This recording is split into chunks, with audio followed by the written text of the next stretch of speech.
Graça e paz, irmãos. Boa noite a todos. Boa noite a todos também que estão nos acompanhando através da página da igreja. Seja mais do que bem-vindo a este culto.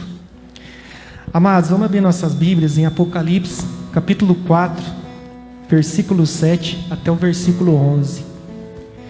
E peço aos amados que forem encontrando, se coloquem de pé para a gente estar lendo junto essa palavra. Apocalipse capítulo 4, do versículo 7 até o 11.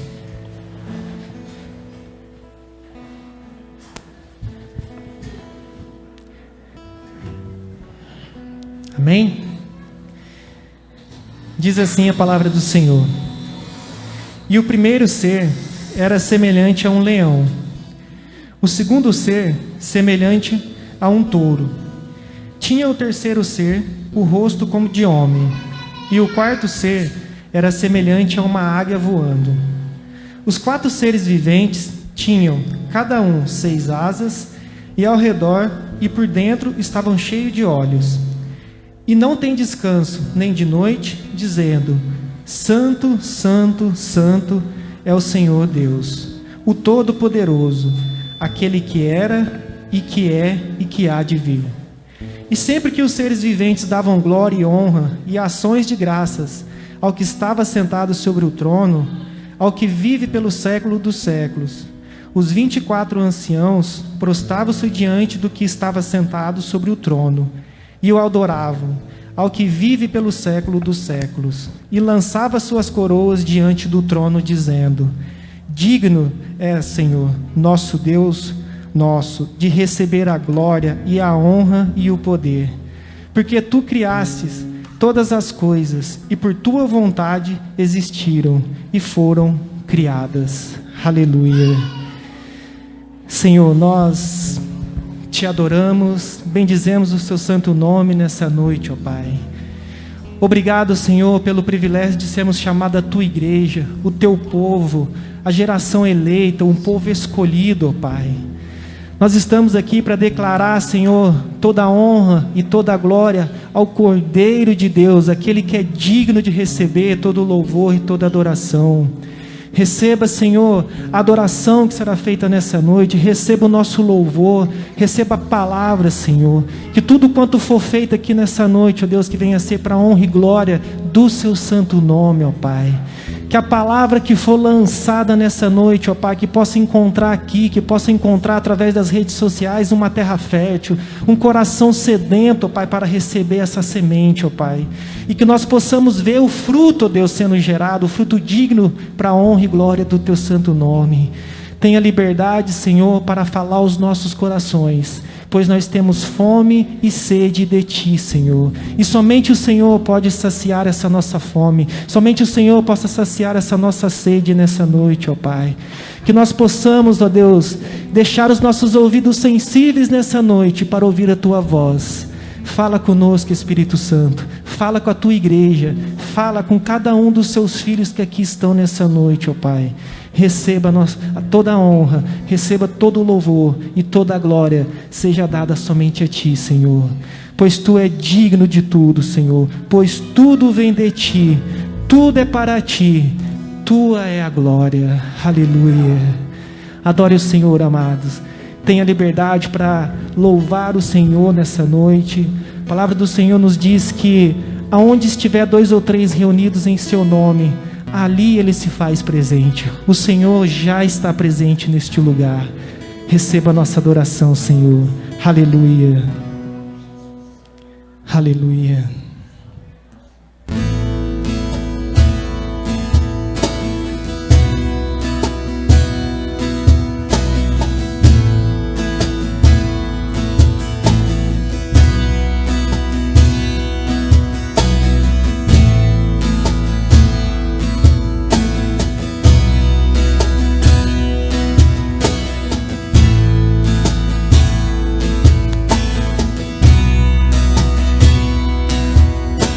Os santos e os anjos se prostram aos teus pés. Os anciãos rendem suas coroas ao Cordeiro e a Ele cantam. Aleluia. Os santos e os anjos se prostram aos seus pés. Os anciãos rendem suas coroas ao Cordeiro e a Ele cantam. Tu és digno de tudo, Tu és digno de tudo. Aleluia. Pois tudo vem de Ti e tudo é para Ti. Tua é a glória. Tu és digno, Senhor. Tu és digno de tudo. Declara, igreja. Aleluia. Tu és digno de tudo. Pois tudo vem de Ti e tudo é para Ti. Tua é a glória. Aleluia. Santos e os anjos se prostram aos Teus pés. Os anciãos rendem suas coroas ao Cordeiro e a Ele cantam. Tu és digno de tudo. Tu és digno de tudo. Pois tudo vem de Ti e tudo é para Ti. Tua é a glória. Tu és digno de tudo. Só Tu és, Senhor. Tu és digno de tudo. Pois tudo vem de Ti e tudo é para Ti. Tua é a glória. Aleluia. Tu és digno de tudo, Senhor, pois tudo vem de Ti, Senhor. Tua é a glória, Tua é a honra, Tu é o louvor, Senhor. Receba a nossa adoração, Senhor. Que nós possamos, Senhor, Te adorar dia e noite, sem parar. Que o nosso louvor venha chegar até a Ti, Senhor, dia e noite, sem parar. Aleluia. Receba a nossa adoração, Senhor. Aleluia. Dia e noite suba a Ti nossa adoração. Dia e noite suba a Ti nossa adoração. Dia e noite suba a Ti nossa adoração. Dia e noite suba a Ti nossa adoração. Tu és digno de tudo. Tu és digno de tudo.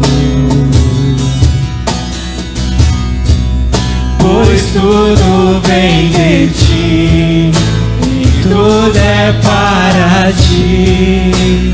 Tua é a glória. E proclamavam-uns aos outros dizendo: Santo, Santo, Santo é o Senhor dos exércitos. Santo, Santo, Santo é o Senhor dos exércitos. toda a terra está cheia da sua glória. Aleluia. Vamos declarar em uma só voz que Ele é santo. Santo, santo, santo é o Senhor dos exércitos. Santo, santo é o Senhor Deus poderoso, digno de louvor, digno de louvor. Tu és santo, santo é o Senhor Deus poderoso, digno de louvor, digno de louvor. Amém. Aleluia. Santo, santo, santo é o Senhor, e toda a terra está cheia da sua glória. Toda honra, todo louvor, toda adoração seja dada a Ti, Senhor, ao Cordeiro de Deus, aquele que é digno de receber o nosso louvor e a nossa adoração nessa noite. Aleluia. Obrigado, Senhor. Obrigado, Senhor. Continue adorando o Senhor, continue com seus olhos fechados. A palavra do Senhor vai nos dizer lá em 1 de Pedro, capítulo 1, 18. Sabemos que não foi com coisas corruptíveis, como de prata ou ouro, que foste resgatado da vossa vã maneira de viver, por causa da tradição que recebeste dos vossos pais, mas com o precioso sangue de Cristo, como de um cordeiro imaculado e incontaminado. Aleluia. Sabemos, amados, o que nos torna justo, o que nos dá o direito de entrarmos na presença de Deus nessa noite, não é a nossa conduta moral, não é a maneira que nós vivemos no nosso dia a dia, não são os 10% de dízimo que muitas das vezes nós ofertamos, e muito menos a nossa generosidade. Tudo isso que nós fazemos é expressão da graça em nós. Tudo isso que nós fazemos é sinal da graça de Deus, é sinal que nós fomos alcançados pela sua graça. Mas o que nos torna justo, o que nos dá o direito de entrarmos em sua presença, é o precioso sangue do Cordeiro, do único Filho que se entregou naquela cruz, por amor a cada um de nós que estamos aqui nessa noite. E é o teu sangue que nos justifica, e é o teu sangue que nos lava de todo o pecado. E é isso que nós iremos declarar nessa noite. Receba a nossa adoração, Senhor. Aleluia.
Todas as alturas, onde ouço a tua voz, fala de tua justiça pela minha vida. Jesus, esse é o teu sangue. Aleluia.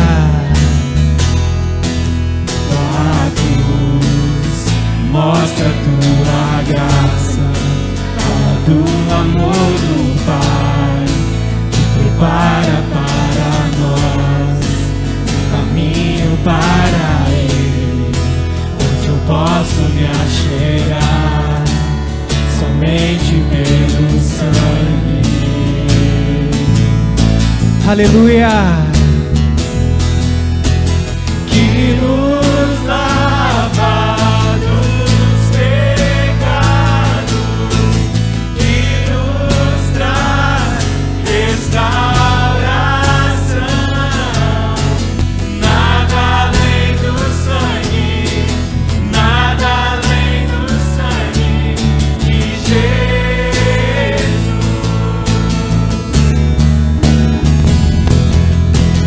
Que nos faz brancos como a neve, aceitos como amigos de Deus. Nada além do sangue, nada além do sangue de Jesus.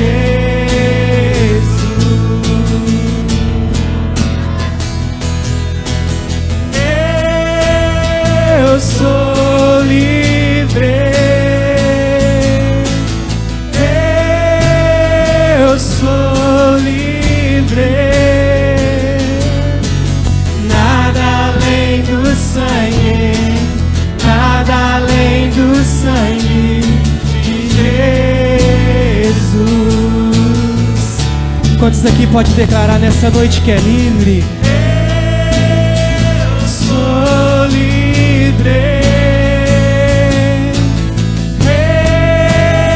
Eu sou livre. Nada além do sangue, nada além do sangue de Jesus.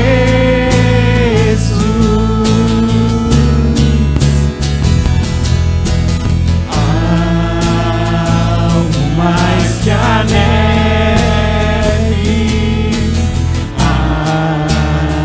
algo mais que a neve. Se nesse sangue lavado, mais algo que a neve, Senhor.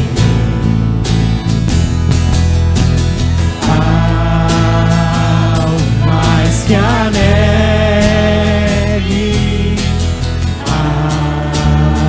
algo mais que a neve. Se nesse sangue lavado, mais algo que a neve, Senhor. Aleluia! Verdadeiramente Ele tomou sobre si as nossas enfermidades e as nossas dores levou sobre si. E nós o reputávamos por aflito de Deus e oprimido, mas Ele foi ferido por nossas causas, pelas nossas transgressões, e moído pelas nossas iniquidades. E o castigo que nos traz a paz estava sobre Ele, e pelas suas pisaduras nós fomos sarados. Todos nós andávamos desgarrados como ovelhas, cada um se desviava pelo seu caminho, mas o Senhor fez cair sobre si toda a nossa iniquidade. E Ele foi oprimido e afligido, mas não abriu a sua boca. Como um cordeiro foi levado ao matadouro, e como uma ovelha muda perante os seus tosquiadores, assim Ele não abriu a sua boca. Aleluia! Obrigado, Senhor. Obrigado pelo sacrifício daquela cruz. Obrigado, Senhor, por escolher a cruz em nosso lugar. Era o nosso lugar naquela cruz, Senhor, mas o Senhor levou sobre si toda a nossa iniquidade, e o castigo que nos trazia a paz, ó Deus, estava sobre o Senhor. Obrigado, Senhor. Obrigado, Senhor, por tornar este momento de liberdade, onde nós somos livres para Te adorar, onde nós somos livres, Senhor, para Te adorar em espírito e em verdade, porque o véu do templo foi rasgado, amados, e não existe mais um lugar santíssimo onde você pode prestar adoração porque o véu foi rasgado e você tem livre acesso até o trono da graça. O Senhor te recebe aonde quer que você esteja. Você pode chegar até o trono da graça, porque foi pago um alto preço em meu lugar e em seu lugar. Obrigado, Senhor. Obrigado pelo alto preço, Senhor. Aleluia. Aleluia. Obrigado, Senhor. Aleluia.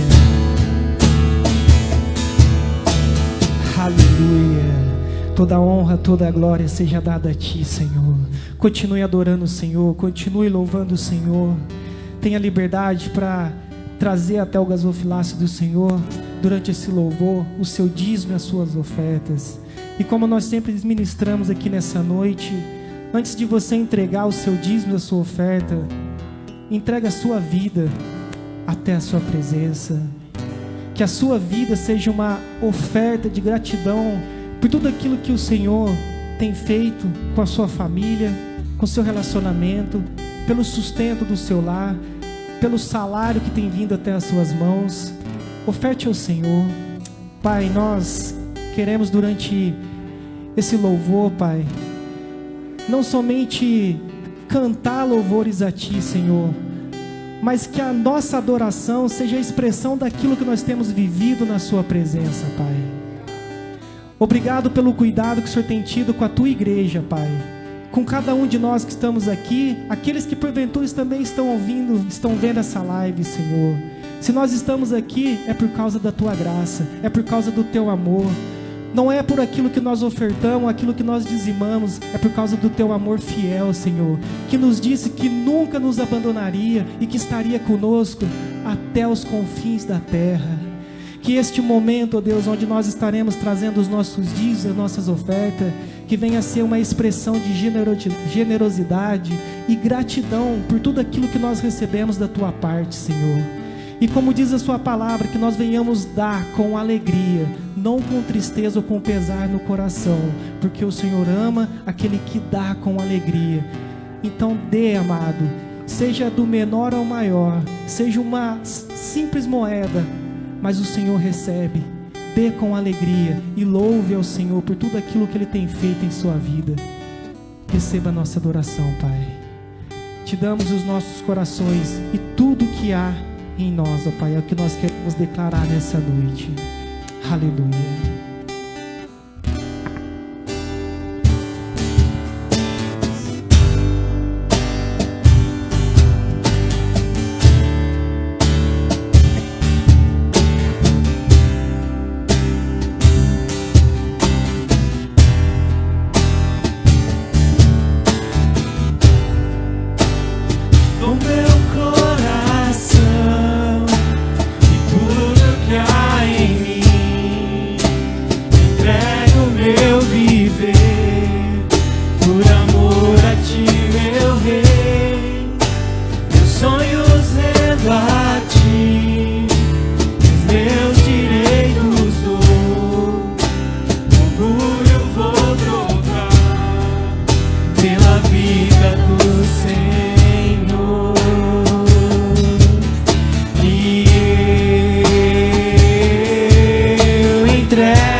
Alegria, partilhando sua dor.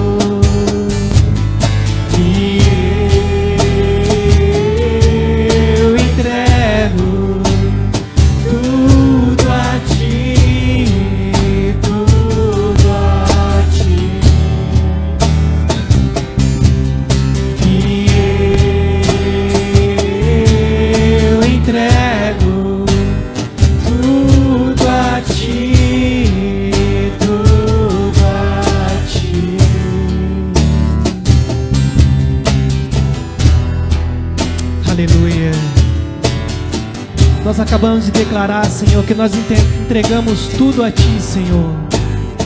Sabemos que tudo é muita coisa, porque existe coisa em nossos corações, ó Pai, do qual nós somos tão apegados, mas é isso que nós declaramos. Tudo nós queremos entregar a Ti, Senhor, para que o Senhor seja tudo em nós, e que nós não venhamos, ó Deus, ó Pai, acumular nada em nossas vidas, ó Pai, mas que o Senhor seja tudo em nossas vidas. Por isso nós entregamos, ó Deus, as nossas vidas diante da Sua presença. Que o Senhor venha tomar a direção de cada um de nós que estamos aqui. Aqueles que muitas das vezes têm andado por caminhos tortos, entregue o seu caminho ao Senhor, confia nele e o mais Ele fará. É a Sua palavra que nos dá essa garantia. Senhor, nós entregamos tudo a Ti, Senhor, porque em Ti, Senhor, nós estamos seguros. Somente em Ti nós estamos seguros, ó Pai. Obrigado, Senhor, por sempre estar presente em nossas vidas. Obrigado pela Sua promessa de estar conosco, ó Deus. Aleluia. Obrigado, Senhor. Obrigado, Senhor. Aleluia.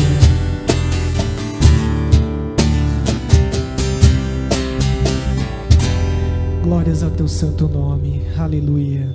Amém. Os amados podem se sentar. Graças e paz para os irmãos. Amém. A gente costuma falar, né, que tem culto que depois do louvor a gente já pode ir para casa, que Deus já falou muito, né? Deus já falou muito, muito. Mas eu acredito que Ele tem um pouquinho mais para falar aos nossos corações. Gostaria que você prestasse muita atenção no que vai ser falado e que seu coração esteja preparado. Abra sua Bíblia em Daniel, capítulo de número 7.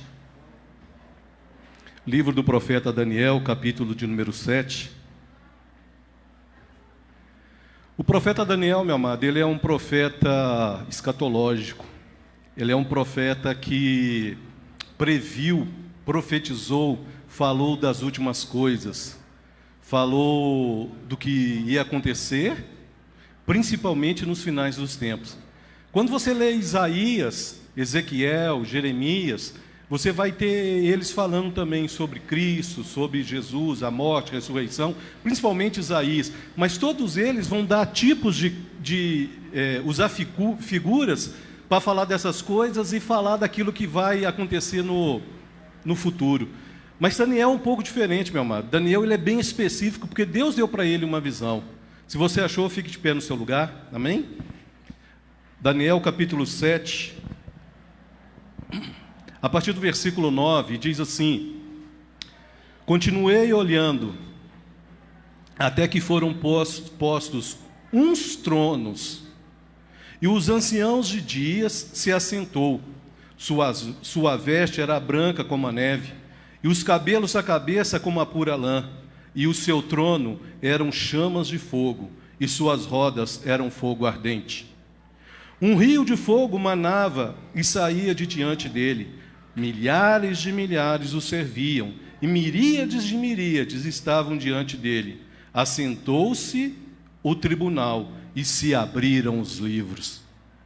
Então estive olhando por causa da voz das insolentes palavras que o chifre proferia. Estive olhando e vi que o animal foi morto, e o seu corpo desfeito, e entregue para ser queimado. Quando aos poucos animais foi-lhes tirado o domínio, todavia foi-lhes dada prolongação de vida por um prazo de um tempo. Eu estava olhando nas minhas visões da noite, e eis que vinha com as nuvens do céu como filho do homem. E dirigiu-se ao ancião de dias, e o fizeram chegar até ele.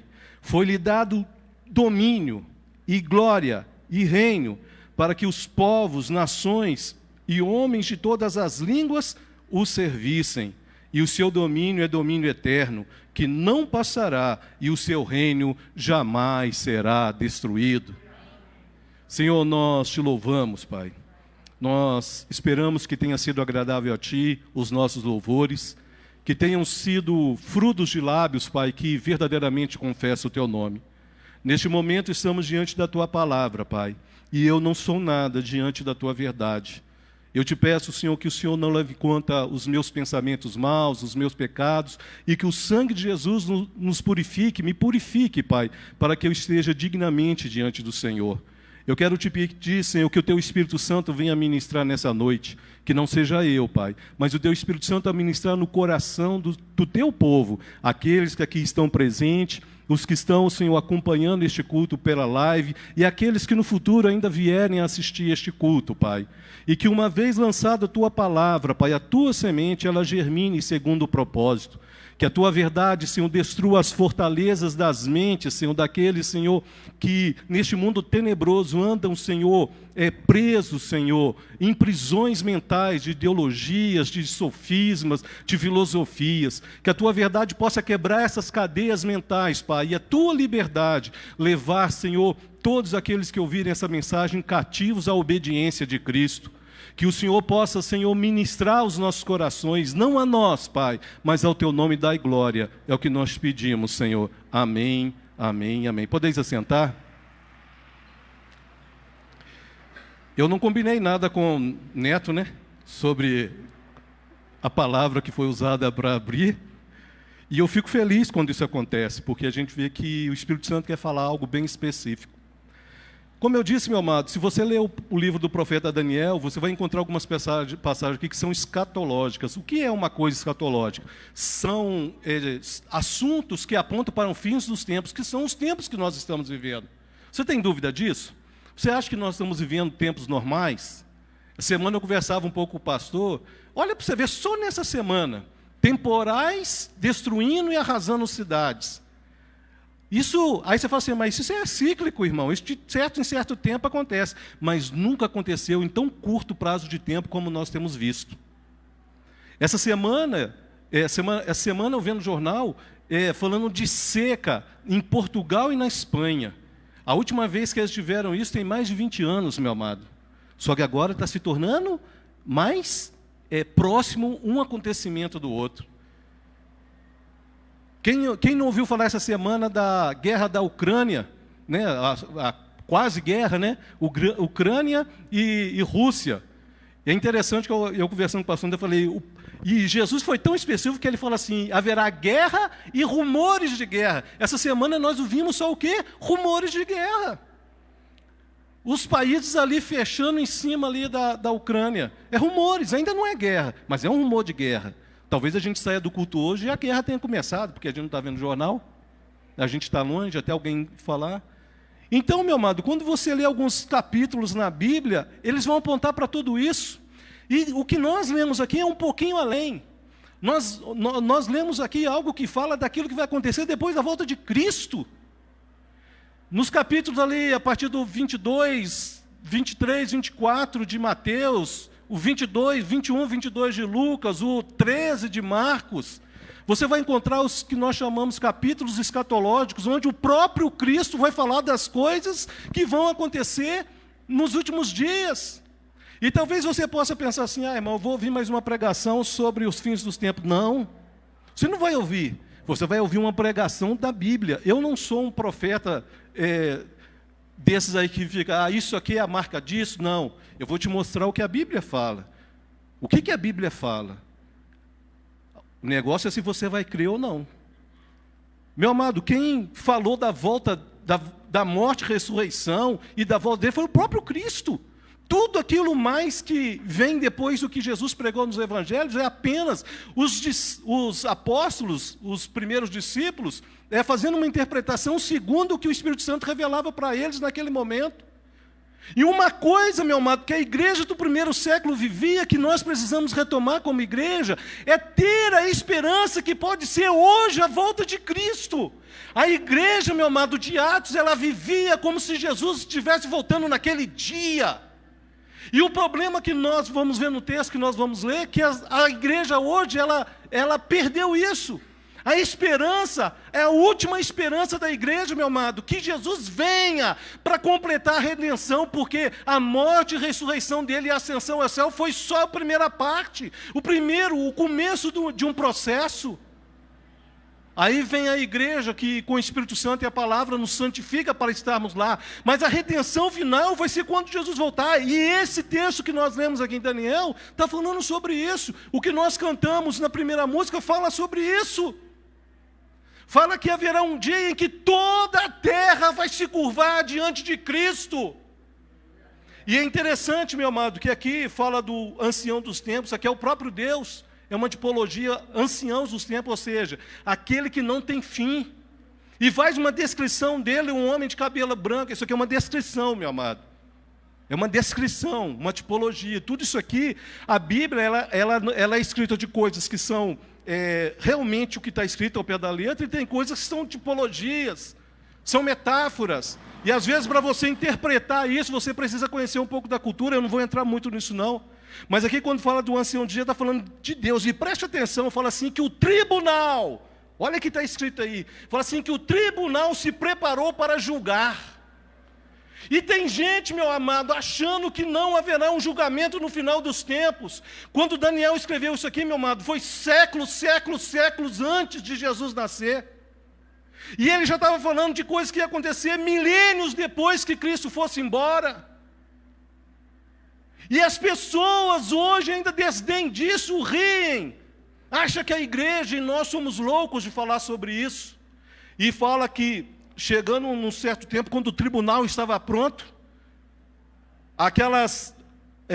os seres que estavam lá, começaram a adorar, e se apresenta Jesus, o Filho do Homem, versículo 13. O Filho do Homem. Esse termo aqui foi usado por Jesus. Eu estou lendo isso aqui porque eu vou basear nisso aqui para falar o que nós temos que compreender. E fala assim, o Filho do Homem. Quando você encontrar na Bíblia Filho do Homem, você tem que interpretar dentro do contexto. Você vê que o Filho do Homem na minha Bíblia está maiúsculo. Mas você vai encontrar Filho do Homem, por exemplo, no livro do profeta Ezequiel, mais de 100 vezes, onde está falando de Ezequiel. E não é o mesmo Filho do Homem aqui, porque lá está falando do profeta, aqui está falando de Cristo. Por que Filho do Homem? Porque lá no Éden, quando o homem pecou, Deus prometeu que a semente da mulher, ou seja, um filho do homem, da humanidade, um homem, esmagaria a cabeça da serpente. Então, quando fala de Filho do Homem, fala de Cristo como homem, mas não um homem comum. E, meu amado, não tem como a gente desassociar, não tem como a gente falar nisso, porque apesar de Cristo ser homem, ele continuava sendo Deus. Ele era Deus encarnado, porque ele tinha que passar por isso para poder cumprir a nossa redenção, para poder, na morte e ressurreição dele, propor para nós a redenção pela fé.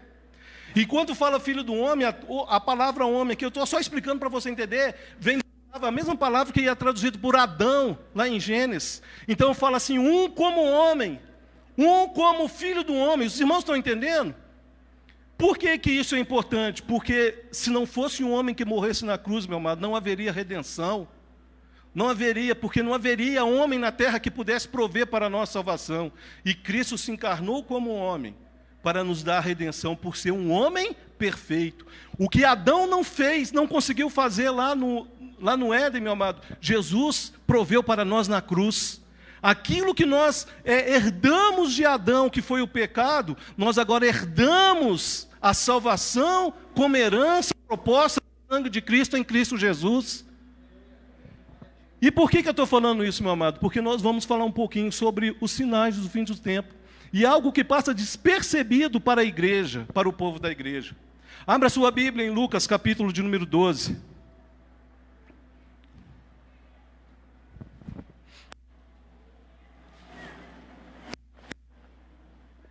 Evangelho de Jesus Cristo segundo Lucas, capítulo de número 12, a partir do versículo de número 35, amém? Eu ia ler ele todo, meu amado, e ia voltar explanando, mas eu vou ler e vou ir comentando já, amém? Diz assim, Evangelho de Jesus Cristo segundo Lucas, capítulo de número 12, a partir do versículo 35. Cingido esteja o vosso corpo, e acesa as vossas candeias. Sede vós semelhante a homens que esperam pelo seu Senhor, ao voltar ele das festas de casamento, para que quando vier bater a porta, logo lhe abram. Bem-aventurado aqueles servos a quem o Senhor, quando vier, o encontrar o encontre vigilantes. Em verdade vos afirmo que ele, quem? O Senhor que vai voltar, há de cingir-se, dar-lhes lugar à mesa e aproximando-os os servirá. Quer que ele venha na segunda vigília, quer na terceira, bem-aventurado serão aqueles que assim os achar. Sabei, porém, isto: se o pai de família soubesse que hora havia de vir o ladrão, vigiaria e não deixaria arrombar a sua casa. Ficai também vós apercebidos, porque a hora em que não cuidais, o Filho do Homem virá. Amém? Por que Jesus usou o Filho do Homem aqui? Porque ele está fazendo uma alusão a que Daniel falou.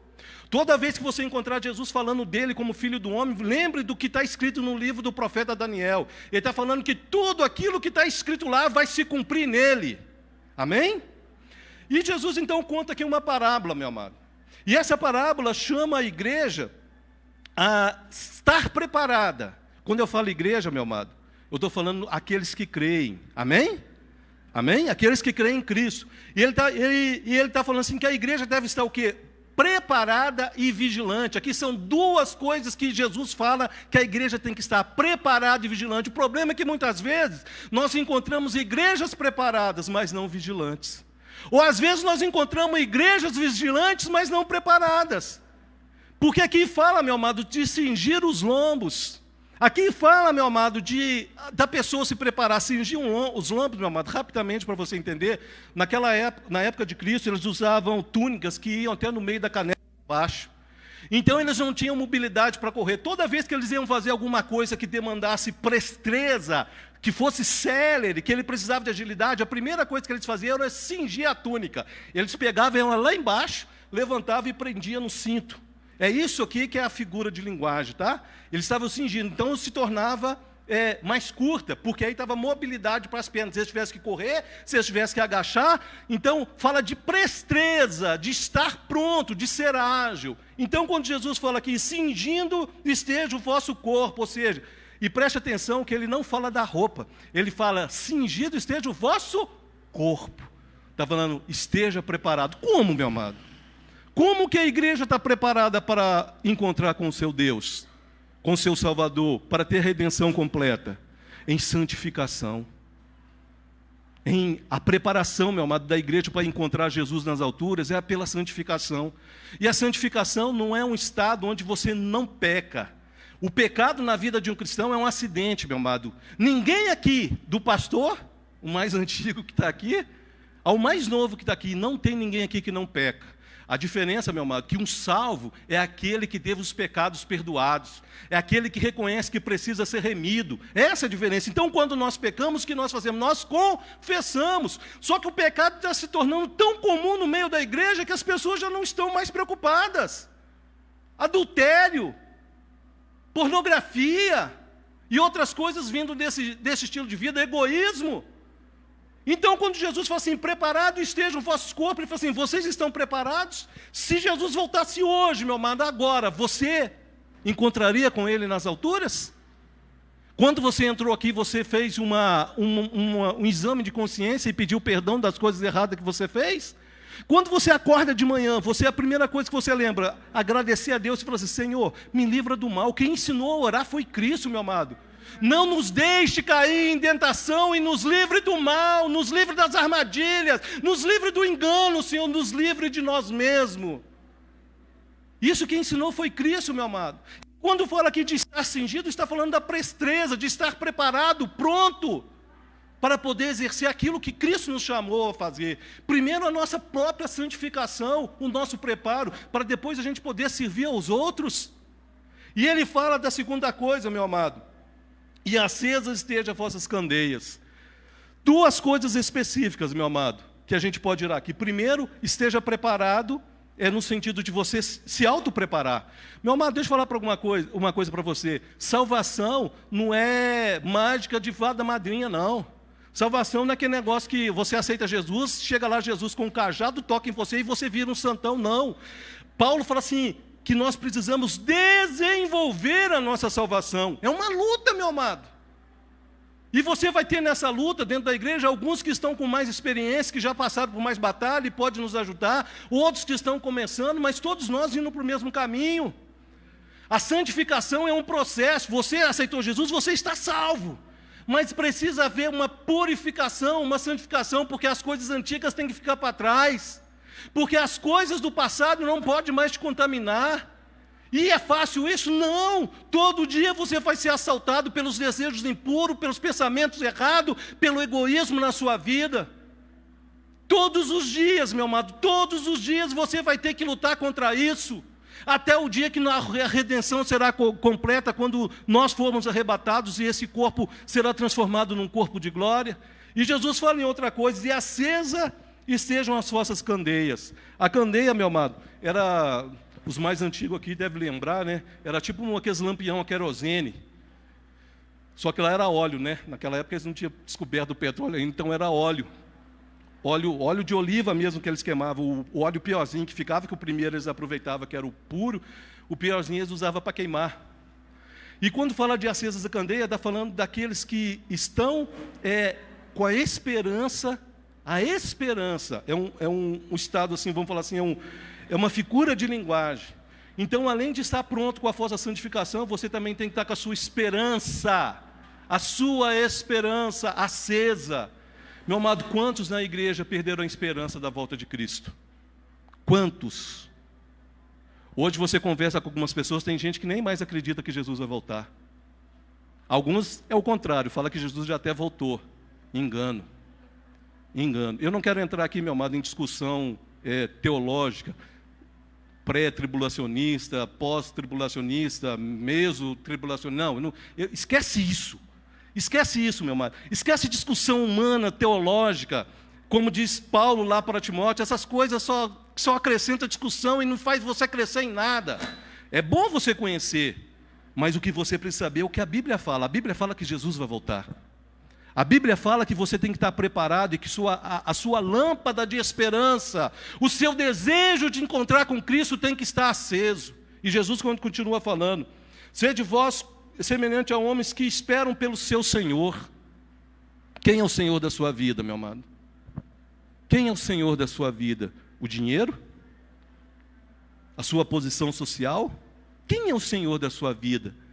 Se aqui fala que tem que esperar pelo seu Senhor, significa que Ele não está próximo, que Ele foi fazer alguma coisa. Ele vai falar um pouco mais aqui das bodas do Cordeiro, né? Alvorada das festas do casamento.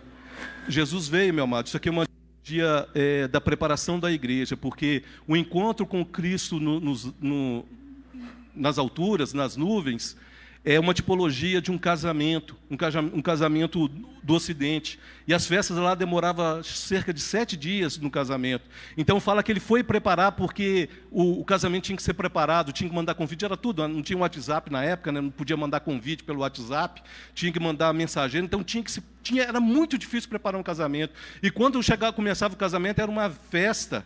E essa festa que é as bodas do Cordeiro, você vai encontrar lá em Apocalipse. Eu estou só resumindo para você entender do que está falando. Então Jesus está falando assim, olha, estejam preparados para que Jesus está falando assim, quando o seu Senhor voltar, ele está usando a tipologia do Senhor e dos escravos, dos servos, mas ele está falando dele, quando eu voltar, encontre vocês, quê?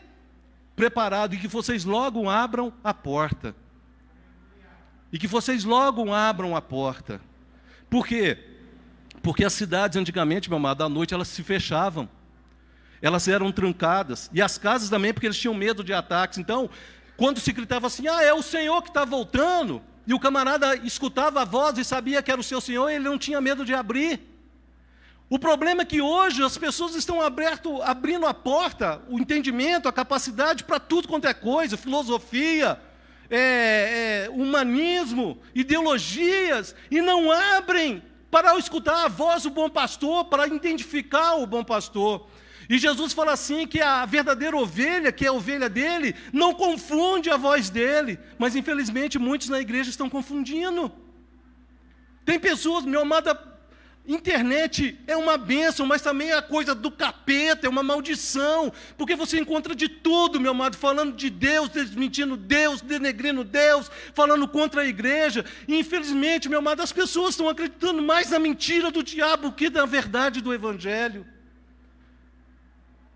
Eu evito, meu amado, ver e assistir coisas na internet. Eu prefiro ler Bíblia, estudar a Bíblia, porque ela não mente. O Espírito Santo está do meu lado, ele me ensina, ele me capacita. Eu não preciso de alguém. É claro que eu preciso de um pastor. É claro que existe gente séria pregando na internet. Mas se você não filtrar, você vai acreditar em coisas, meu amado, que em vez de levar você para encontrar com o seu Senhor, vai arrastar você para o inferno. E se você acha que inferno não existe, meu amado, você está muito enganado, porque quem falou de inferno foi o próprio Cristo. Não é invenção de discípulo, não é invenção de quem veio depois dos discípulos da igreja dos séculos posteriores. Quem falou do inferno foi o próprio Jesus.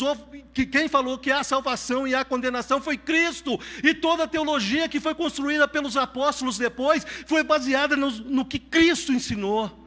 Então, se alguém fala de qualquer outra coisa que a Bíblia, meu amado, fala, mesmo no Novo Testamento, sim, tem graça, sim, tem salvação, sim, tem redenção, mas tem juízo, tem condenação e tem um inferno esperando aqueles que não temem a Deus, que não temem a Deus.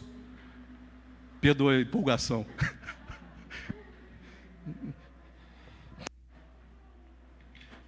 Quebrou um negócio aqui, pastor. Mas é porque, meu amado, isso aí mexe com a gente. Pessoas indo a braços largos para o inferno porque estão acreditando em tudo, menos no Evangelho. E Jesus continua falando aqui: bem-aventurado aqueles servos que quando o Senhor vier o encontrares vigilante. Olha o que Deus espera de nós como igreja, que você esteja vigilante, meu amado, não apático, não acreditando em qualquer coisa, não esperando que as coisas aconteçam da forma que você acha que vai ser, mas sim vigilantes, escutando o Evangelho sério, lendo na Bíblia, esperando aquilo que ele falou.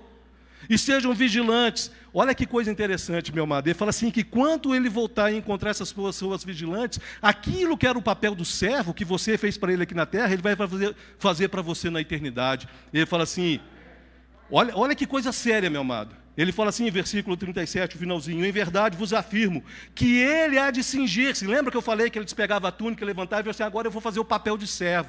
Aquilo que vocês fizeram por mim, eu vou fazer. O rei, meu amado, o rei eterno, aquele que nós cantamos na primeira música, aquilo que nós lemos em Daniel, aquele que diante de quem todos vão se prostrar, vai se pôr na posição de servo para poder te servir, para poder te abençoar, para poder isso na eternidade, meu amado. E ele fala assim, e há de cingir e dar-lhes um lugar à mesa. Fala de comunhão eterna, meu amado, e aproximando os servirá. Aqui está falando que aquilo que nós temos aqui, um prelúdio, aqui que nós temos aqui apenas uma coisa pequena, uma experiência de comunhão com Jesus através do Espírito Santo, lá nós teremos face a face, pessoalmente. Ele vai sentar na mesa, Ele vai nos servir, Ele vai estar conosco. Isso aqui, meu amado, é uma alegoria, mas é algo sério, algo verdadeiro. Ele vai te dar uma posição de destaque se você permanecer vigilante, porque só senta na mesa do rei aqueles quem o rei convida, aquele a quem o rei chama. Ele está falando aqui de uma posição, meu amado, falando que não vai ser a mesma coisa, como um servo comum, você vai estar numa posição de destaque. Eu não estou falando isso que é para você buscar grandeza no reino, não, meu irmão. Eu estou falando que as bênçãos lá serão imensuráveis. Não sei descrever para você, a Bíblia não deixa claro para nós, de fato, o que vai ser essa posição, mas a Bíblia fala que haverá sim galardão nos céus, haverá sim posições que serão dadas para alguns. E ele continua falando: quer ele venha na segunda vigília, quer na terceira, bem-aventurados serão eles, se assim o achar. Ou seja, independente de que hora que eu venha, eu quero te encontrar vigilante. Jesus está falando. Vigília, meu amado, aqui é baseado na contagem do relógio romano. Eles contavam a noite, o dia, dividido por vigília. A cada 3 horas era uma vigília. Então, quando ele fala aqui, venha na segunda vigília, ele está falando que eu venho naquele momento onde você está com sono, a segunda vigília, de 10 à meia-noite. Ou seja, no momento em que você está sonolento. Ou quer que eu venha na terceira vigília, que é no começo da madrugada, para amanhecer. Por quê? Porque como eles dormiam cedo, meu amado, eles acordavam cedo para ir para a roça, só para você entender a tipologia aqui. para ir para a roça, então 3, 4 horas, é igual hoje ainda, né? 3, 4 horas da manhã tem gente levantando para ir trabalhar. Então ele está falando assim, olha, quer que eu pegue você sonolento, ou quer que eu te pegue você no sono profundo, ele diz o quê? Segunda vigília, na terceira, bem-aventurados serão se eles assim o achar. Ou seja, se achar você o quê? Vigilante. Não durma, meu amado. Não fique sonolento. Não caia no sono profundo. Preste muita atenção no que Deus está falando com você nessa noite, meu amado. Você que está em casa e você que está aqui. Não deixe o sono desse mundo à espera da volta de Cristo fazer você ficar indolente, você dormir, você perdeu o teu propósito de esperar Jesus voltar. As pessoas, meu amado, nós vamos ver um pouco aqui mais para baixo, a igreja, por achar que Jesus está demorando, ela passou a ser indolente. E Jesus continua falando aqui, versículo 39. Sabei, porém, isto, se o pai de família soubesse a que hora havia de vir o ladrão, vigiaria e não deixaria arrombar a sua casa. Olha que ele está falando de estar preparado, de estar vigilante. Ou seja, além de você estar preparado, o camarada fala assim, eu já fiz curso de teologia, eu já fiz discipulado, eu já fiz isso. Glória a Deus! Mas não é só você estar preparado, é você estar também vigilante. Se tudo isso que você fez não despertou em você, meu amado, o desejo de encontrar com Jesus, a esperança de que Ele vai voltar, saiba que você está dormindo. Saiba que você está dormindo, é o que ele está falando aqui. Se o pai de família soubesse a que hora o ladrão viria, ele está usando aqui a figura do ladrão. O ladrão não manda mensagem, né? Eu vou entrar na sua casa 1h da manhã. Se fosse assim era fácil, né? A gente pegava um cacete, esperava o camarada e pronto, resolvia o problema. Mas o ladrão, isso aqui ele está usando a figura, meu amado. Ele está falando assim, ele não avisa. Em nenhum lugar da Bíblia, meu amado, você vai encontrar falando quando Jesus vai voltar. Então pare de acreditar em videozinho. Para de acreditar, Jesus já voltou, Jesus vai voltar. O dia que ele voltar, você pode ter certeza, vai ser inconfundível e você vai saber. Porque se você ficar e algumas pessoas se aparecer, é porque você não estava nem preparado nem vigilante. Se você estiver na eternidade, você sabe que foi naquela hora que ele voltou. Amém? Então não tem como. O que nós precisamos estar é o quê? Preparados e vigilantes. Aí ele fala assim, versículo 40, ficai também vós apercebidos, porque a hora em que não cuidais, o Filho do Homem virá. Na hora que a igreja não estiver esperando, meu amado, na hora que a humanidade não estiver esperando, esse povo que teme, que espera, que está preparado e confia, que acredita em Cristo Jesus, vai simplesmente desaparecer. Aí eles vão arrumar um punhado de desculpa, né? Vão arrumar um punhado de desculpa para tentar justificar, e já tem teorias, né, falando sobre isso, porque o diabo sabe que isso vai acontecer. Ele sabe. Então o que acontece? Jesus fala que o Filho do Homem virá para esses. Para quem? Para os que estão preparados e os que estão vigilantes. Amém? Essa foi a primeira parte aqui da parábola. Aí o que acontece? Aí entra Pedro na história. Versículo 41. Pedro fala assim, tudo bom, né? Isso é importante, Jesus. Aí Pedro pergunta para ele. Então, versículo 41, Pedro perguntou ao Senhor, profere essa palavra para nós ou também para todos? Olha como Pedro é. Então, Jesus, isso, legal, o Senhor falou que vai voltar, que a gente tem que estar preparado, que o Senhor foi preparar as bodas do Cordeiro, que o Senhor vai voltar, que nós devemos ouvir a sua voz, que nós devemos abrir a porta, que nós devemos estar vigilante, como alguém que espera o ladrão, ou seja, um sentinela ali atento. Mas o Senhor está falando isso para nós ou para todos? Por quê? Porque nem todo mundo que seguia Cristo, meu amado, era discípulo de Cristo, amém? A Bíblia fala que havia multidões e multidões de pessoas. Então Pedro, muito esperto, falou assim, Jesus, e aí? Por quê? Porque, não sei se Pedro pensou isso, mas alguns da igreja pensam, tudo bem, já estou salvo mesmo, então não preciso preocupar, amém? Eu não preciso estar preparado, não preciso estar nem vigilante. Eu não sei se Pedro pensou isso.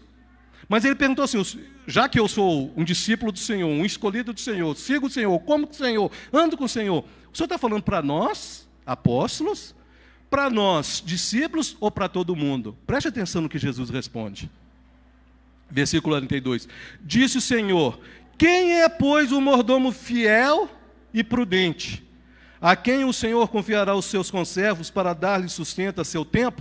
Jesus responde com uma pergunta. Tudo bem, Pedro, eu vou te responder. Quem que é o servo?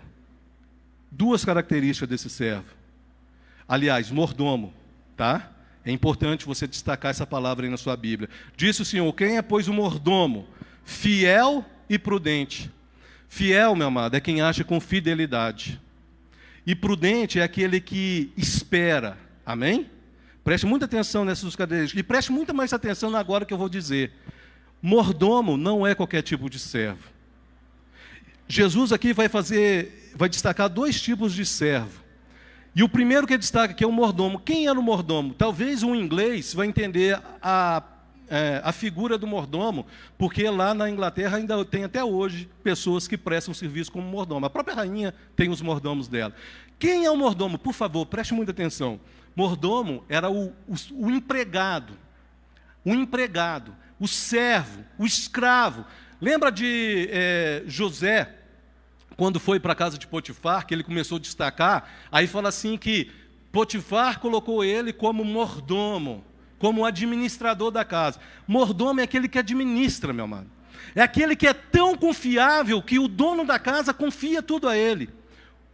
Dá o dinheiro para ele pagar os empregados, dá o dinheiro para ele comprar as coisas para casa, dá ordens para ele seguir, e o dono da casa não preocupa com nada. Simplesmente confia que o servo será o quê? Fiel no trabalho. Amém?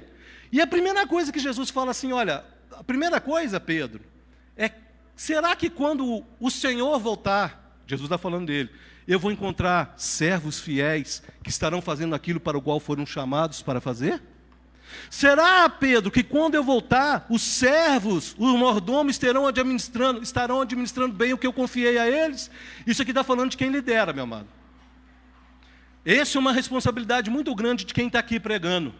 Para os jovens, o pastor que administra a igreja, as pessoas que estão do lado do pastor para poder, na diretoria da igreja, quem administra os dízimos e oferta, quem faz a contabilidade da igreja. Isso aqui, meu amado, está falando com aqueles que assumiram posições dentro do reino de Deus, de acordo com aquilo que Deus deu para eles. É interessante, meu amado, que isso aqui tem a ver com a parábola lá dos talentos. Porque diz assim que quando Jesus, falando do mesmo servo que saiu, o Senhor que saiu para poder fazer os negócios dele, fala assim que antes de sair ele escolheu ali alguns servos e a um deu 5 talentos, a outro deu 3 e a um deu 1, de acordo com a sua capacidade. E eu estou destacando isso para você entender por quê. Porque lá embaixo Jesus vai voltar e vai falar algo muito sério sobre isso aqui, nesse texto. O que Jesus está falando aqui? Ele falou assim, olha, a primeira coisa que você tem que entender, Pedro, que o mordomo é o primeiro que tem que ser fiel e prudente.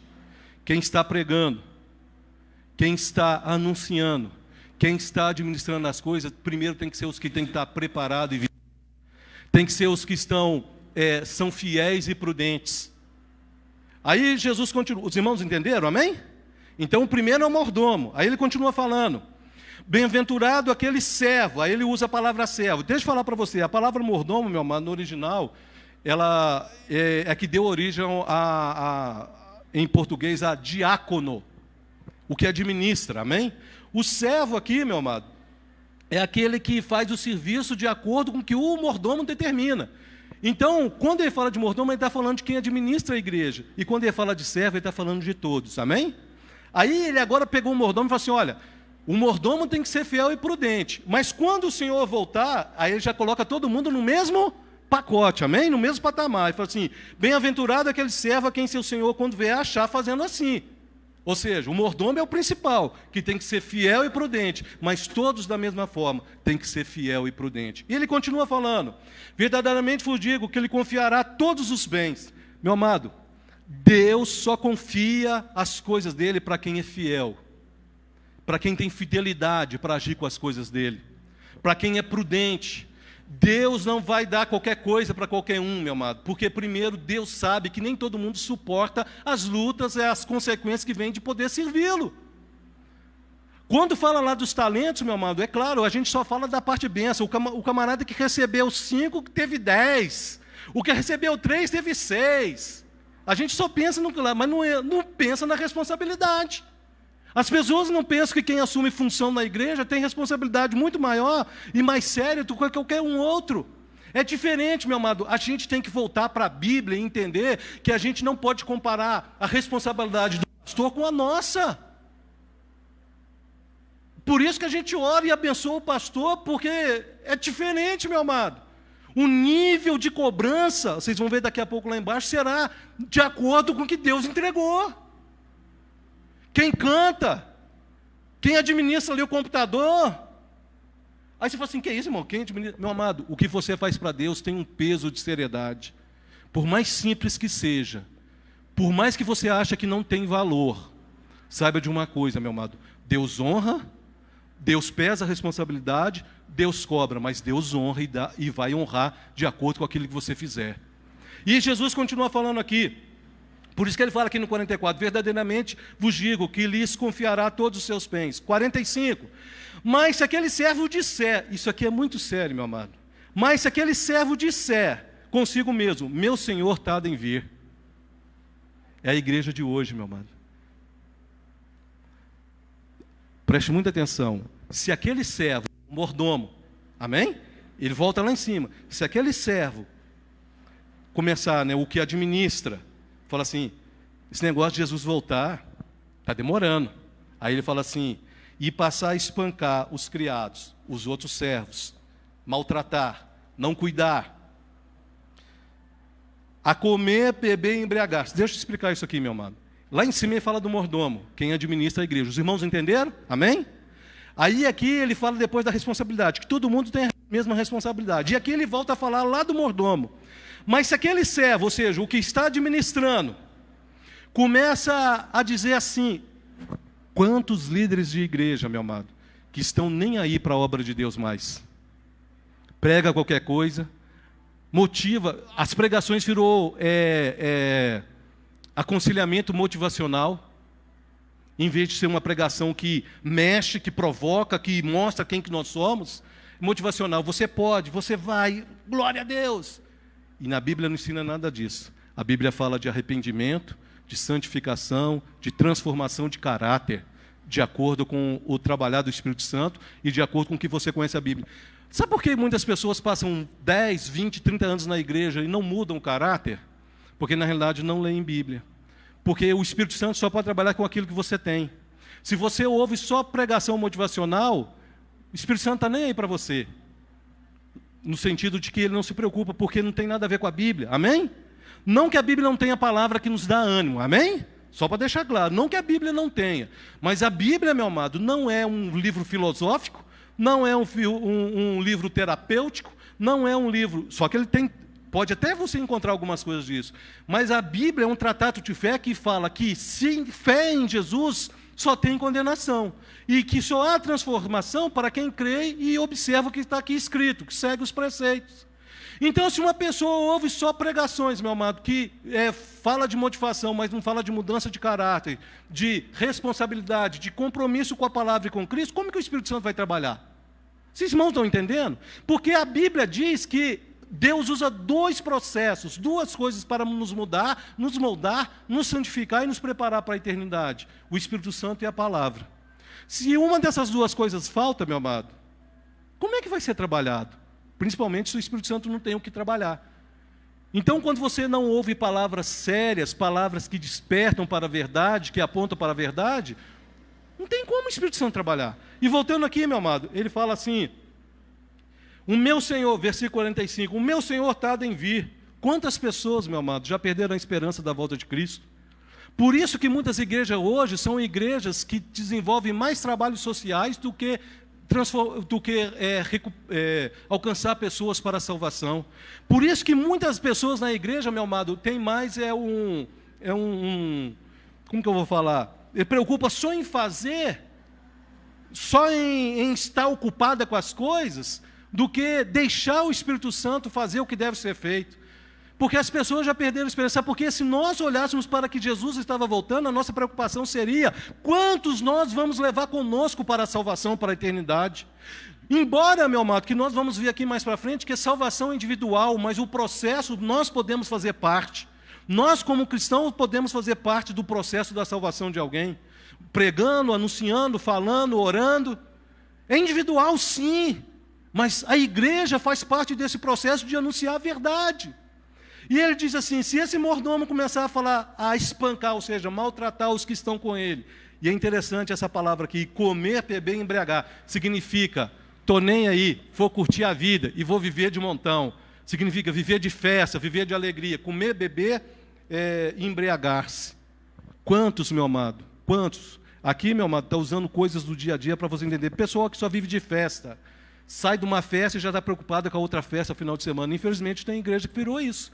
O que nós vamos fazer, pastor, no próximo final de semana? O que nós vamos fazer para atrair os jovens? O que nós vamos fazer para atrair o público para a igreja? Ah, vamos fazer isso, fazer aquilo. Então, não, vamos pregar um evangelho. Porque quem vier e ficar, é porque entendeu que há salvação para os que creem. Que há, sim, um inferno onde aqueles que não creem já estão condenados, como diz a palavra. E Jesus continua falando, meu amado. Versículo 46, virá o Senhor daquele servo em dia que não espera e em hora que não sabe. Lá no começo eu falei que você tem que estar preparado e vigilante. Isso aqui, meu amado, é uma confirmação. Virá em dia que não espera. Veja bem, para você entender. Vamos supor que você é o empregado de uma casa, que você está encarregado de cuidar do jardim. Aí, preste muita atenção na ilustração para você entender o que Jesus está falando aqui. O dono da casa vira para você e fala assim, olha, eu vou ficar uma semana fora. E quando eu voltar, eu quero esse jardim arrumado. Aí fala assim, aqui fala assim, o dia em que não espera. Aí você fala assim, hoje é segunda-feira, sabe? Eu acho que o dono não vai vir hoje não, deixa eu dar uma descansada. Ele não está esperando que o dono venha na segunda-feira, amém? Então ele não está fazendo aquilo que o dono determinou. E depois diz assim, e a hora em que não se sabe. A hora em que não se sabe fala da vigilância. Ou seja, se eu falo assim, olha, o dia que eu vier, esse mesmo dono, né, da casa que falou com o jardineiro lá, fala assim, o dia que eu vier, na hora que você perceber que eu estou chegando, que você ouviu o barulho do carro, você abre o portão para mim. Então, além de ele ter fazer o que o dono mandou, ele também tem que estar preparado para abrir o portão. Então ele tem que estar cumprindo as responsabilidades dele e ao mesmo tempo esperando para que ele volte vigilante para abrir a porta. Os irmãos entenderam? Então quando Jesus fala assim, virá o Senhor daquele servo em dia que não espera, ou seja, vai pegar as pessoas despreparadas, e em hora que não sabem, que as pessoas não estão vigiando, esperando que ele venha. Jesus não marcou nem dia nem hora, a Bíblia não marca, meu amado, mas ela fala que a gente tem que estar preparado e vigilante. E ele fala assim, e Cas de Caloá, lançando-lhe a sorte com os infiéis. Prestou atenção nisso aqui, meu amado? Quem são os infiéis, meu amado? Preste muita atenção, quem são os infiéis? São as pessoas que não dão ouvido ao Evangelho, que não acreditam que Jesus Cristo é o Senhor e Salvador, e que por isso já estão condenados. Eu não posso pregar de outra maneira, amém? Eu não posso falar para você esse Evangelho que fala que Jesus, Deus amou o mundo de tal maneira que Deus ouviu para que todo mundo que crê, na hora que você leu o contexto lá. Então todo mundo vai ser salvo? Não. A primeira coisa que você tem que ter em mente é que nem todo mundo nesse mundo perdidão aí vai ser salvo. Porque se todo mundo fosse salvo, não precisava existir um inferno para ter o cumprimento de pena, a condenação. Então quando fala aqui, estará a sua sorte, está falando, meu amado, que aquele que não estiver preparado e vigilante, irmão, que pregação que é essa? Você está fazendo medo de mim. Meu amado, é evangelho. É hora da igreja despertar. É hora de você crer que Jesus vai voltar. Se você não crê, meu amado, aproveita o mundo. Porque a única coisa que você vai ter de bom nessa vida vai ser isso. Porque depois só sofrimento e dor. E se você acha que o mundo já é ruim com tanto sofrimento e dor, você não sabe o que está preparado para aqueles que não creem depois que Jesus vier. Você nem imagina as dores que estão preparadas. Aí ele fala assim que ele dará, meu amado, aquele servo, um mordomo, aquele que lidera, aquele que está na presença e não se preparou e não estava vigilante, vai dar com ele a sorte dos infiéis. A mesma condenação. Olha como isso é sério. Aí você fala assim, por que você está falando isso? Você vê muitas igrejas hoje, meu amado, e pessoas que se dizem pastores. Me perdoe, a gente aqui prega a verdade. Muitas pessoas que se dizem pastores pregando coisas que não são bíblicas, abrindo igrejas que ensinam coisas que não tem nada a ver com o Evangelho. Você acha que no final ele vai ser tratado como alguém que tem responsabilidade e é sério com o Evangelho? Deus seria injusto se fizesse isso, só que Deus é justo e fiel. Ele fala que vai fazer, cumpre o que vai fazer segundo o que ele determinou na palavra dele. Então aqui fala assim, que aquele mordomo que não estava preparado, que não seguia, vai ter a mesma sorte com os infiéis. E ele continua falando, Aquele servo, porém, que conheceu a vontade do seu senhor, versículo 47, e não se aprontou, nem fez segundo a sua vontade, será punido com muitos açoites. Aqui ele muda um pouco, ele fala assim, olha, o mordomo, que sabia que tinha que ser feito e não fez, vai ter a sorte com os infiéis. Mas os outros servos, que por causa do mordomo andou fazendo coisa errada, talvez não recebam o mesmo castigo. Ele falou assim, irmão, você está falando então que tem diferenças de punição? Quem está falando é Cristo. É justo, meu amado, preste muita atenção, é justo uma pessoa que leu a Bíblia, isso você vai encontrar em Hebreus, tá? Uma pessoa que conhece a Bíblia, com quem o Espírito Santo revelou coisas profundas da Bíblia, que Deus usou para fazer cura e milagre, no final da vida ele desviar. E uma pessoa que acabou de converter, que é novo, que não teve todo esse processo, ele ser punido, da mesma forma que alguém teve tudo na mão, você acha que é justo? Você acha que Deus é justo se tratasse assim? Não, é o que está falando aqui. Está falando que aquele que fez poucas coisas erradas, aí você fala assim, irmão, então a salvação significa aquilo que eu faço. É como foi falado hoje. Se a gente dizima, se a gente ora, se a gente faz, é porque isso é uma obra que a própria salvação gera em nós. Amém? Da mesma forma, meu amado, se nós olharmos aqui e formos conversar, algumas pessoas vão ter mais experiência com outra, com Cristo. Aí eu tenho as minhas experiências profundas com Deus, o outro não tem, e no final das contas eu resolvo abandonar. Aí o outro que está ali resolve me seguir, mas não tinha tanta profundidade, vai ser tratado a mesma coisa que eu? Não vai. Da mesma maneira que Deus vai abençoar, galardoar de uma forma diferente, da mesma forma alguns receberão punição. Não pergunte para mim qual é a punição. Não pergunte como vai ser isso. Se lá no inferno tem primeiro andar, segundo andar, terceiro, não pergunte. Eu não quero entrar nesse mérito, eu não quero entrar nessa discussão. Eu estou falando para você, meu amado, que aqui Jesus está falando que haverá um tratamento diferenciado para aqueles que mais conheceram, daqueles que não conheceram tanto. Amém? Os irmãos entenderam? Aí depois a gente discute teologia. Aquele, porém, versículo 48, que não soube a vontade do seu Senhor e fez coisas dignas de reprovação, levará poucos açoites. Olha como que vai ser tratado diferente. Mas aquele a quem muito foi dado, muito lhe será exigido. E aquele a quem muito se confia, muito lhes pedirão. Quem está falando isso é Cristo, meu amado. Você já entendeu? Você entendeu quando eu falei aqui da responsabilidade do pastor? Da minha responsabilidade? Da responsabilidade de quem ensina para os jovens, quem dá aula na escola bíblica, de quem ensina para as crianças lá embaixo, que é muito mais sério do que aqueles que vêm da igreja, ficam sentados e não têm muito compromisso.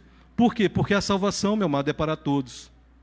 E isso aqui chama nós a responsabilidade, chama você que está me ouvindo em casa a responsabilidade de ser sério no que fala.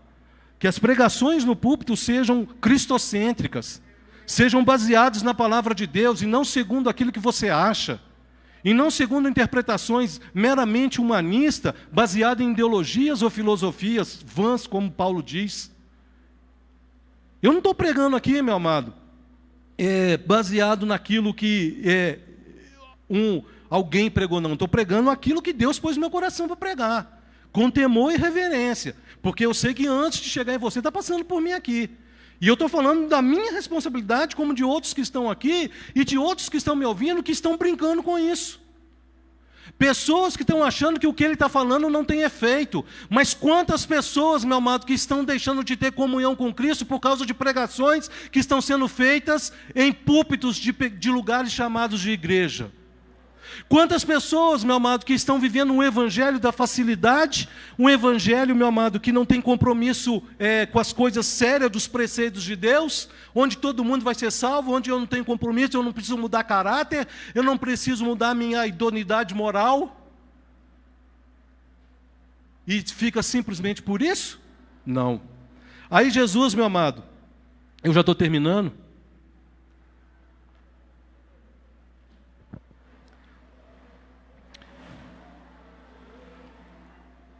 Tinha alguns outros textos para ler, mas eu vou manter aqui para a gente poder terminar no tempo certo aí. Jesus vai falar algo muito sério. Preste atenção no versículo 49. Ele vai falar da morte dele. E vai falar do que a morte dele vai causar. Talvez você vai viver isso que vai ser falado aqui dentro da sua casa. E isso é um dos sinais do fim dos tempos, tá? Versículo 49. Eu vim para lançar fogo sobre a terra. e bem quisera que já estivesse a arder. O fogo na Bíblia, meu amado, ele pode ser interpretado de duas maneiras. E são duas maneiras muito sérias. O fogo na Bíblia, ele representa a purificação. Lá no Antigo Testamento você vai encontrar muito Deus usando a figura do ourives. O ourives pega a prata, põe lá, esqueci o nome daquela peça lá, põe lá, derrete a prata, olha para a prata, tira a sujeira e fica a prata pura. Você vai encontrar isso, falando de ouro, falando de prata. E a Bíblia também fala que o fogo, lá no Antigo Testamento e no Novo Testamento, é juízo. Fala de que o fogo é a maneira que Deus tem de julgar nações e povos. Então preste muita atenção no que Jesus está falando aqui. Ele fala assim, olha, eu vim para lançar fogo sobre a terra. A cruz, meu amado, ela tem algo, a cruz de Cristo onde ele morreu, não a cruz em si, estou falando o martírio de Cristo na cruz, ela causa duas coisas diante de quem está diante dela. Ou salvação ou condenação. Não existe meio termo. Ou a cruz, diante da cruz a pessoa é salva, ou diante da cruz ela já está condenada. Olha só o que Jesus diz aí, eu vim para lançar fogo sobre a terra, bem quisera que já estivesse a arder, ou seja, o fogo que eu vou lançar, ou vai purificar, santificação, amém? Ou vai trazer o quê? O juízo. E ele fala assim, quisera que já estivesse a arder, ou seja, ele sabia que estava indo para morrer. Por isso que no versículo 50 ele diz assim, tenho porém um batismo com o qual hei de ser batizado, e quando me angustio, até que o mesmo se realize. Ele estava falando do martírio, da morte na cruz, batismo de sofrimento. Certa vez, eu acho que está lá em Marcos, não precisa abrir não, certa vez lá, ele estava falando com os discípulos, ele falou para os discípulos, olha, eu tenho um batismo para ser batizado, que vocês não vão suportar. Aí os discípulos caíram na besteira. Falaram assim, nós estamos prontos, Jesus, nós queremos passar. Aí Jesus falou assim, tudo bem, já que vocês pediram, vocês vão passar por esse batismo. Batismo do martírio. Martírio, meu amado, é quando a pessoa morre para honrar a Deus, para testemunhar. Aí, quando Jesus fala assim, eu tenho um batismo, ele está falando do batismo de sofrimento, do martírio. E eu citei os discípulos, porque todos os discípulos, tirando João, todos, e mais alguns, os apóstolos e mais alguns discípulos foram martirizados. E talvez seja porque eles falaram assim, eu quero passar por esse batismo. Hoje no mundo tem pessoas passando por esse batismo, meu amado. Igreja perseguida onde as pessoas são queimadas, torturadas, são mortas. O martírio ainda é uma não sei porquê. Eu não vou ficar discutindo com Deus. Muitas pessoas ainda hoje são mortas por causa de Cristo, meu amado. E elas não abrem mão, elas não negam Cristo. Elas não abrem mão da fé delas. E Jesus fala assim, eu vim para lançar fogo sobre a terra. Ou seja, eu vou lançar um fogo que vai ou purificar, ou vai o quê? Trazer juízo. E aonde que ele fala que isso vai acontecer? No martírio.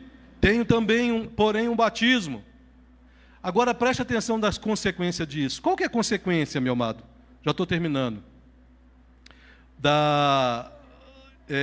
Desse martírio de Cristo, que é a cruz.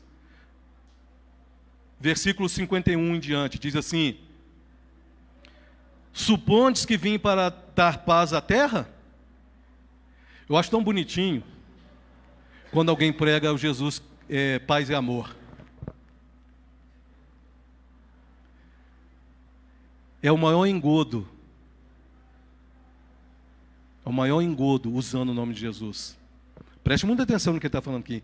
Ele fala assim, vocês acham que eu vim trazer paz? Ele não está falando da guerra bélica não, viu, meu amado? Ele não está falando que ele veio causar a desavença, porque o homem já tinha desavença. Ele diz assim, eu vos afirmo que eu vim trazer divisão. E ele fala onde que vai começar essa divisão. Preste muita atenção, você que está aqui, e você que está me ouvindo em casa. Essa é uma parte muito especial. Nem todo mundo, meu amado, será salvo. Em nome de Jesus, entenda o que eu estou te falando. Tem gente falando assim, se meu pai for para a igreja, eu vou para a igreja. Tem pais falando assim, se meu filho for para a igreja, eu vou para a igreja.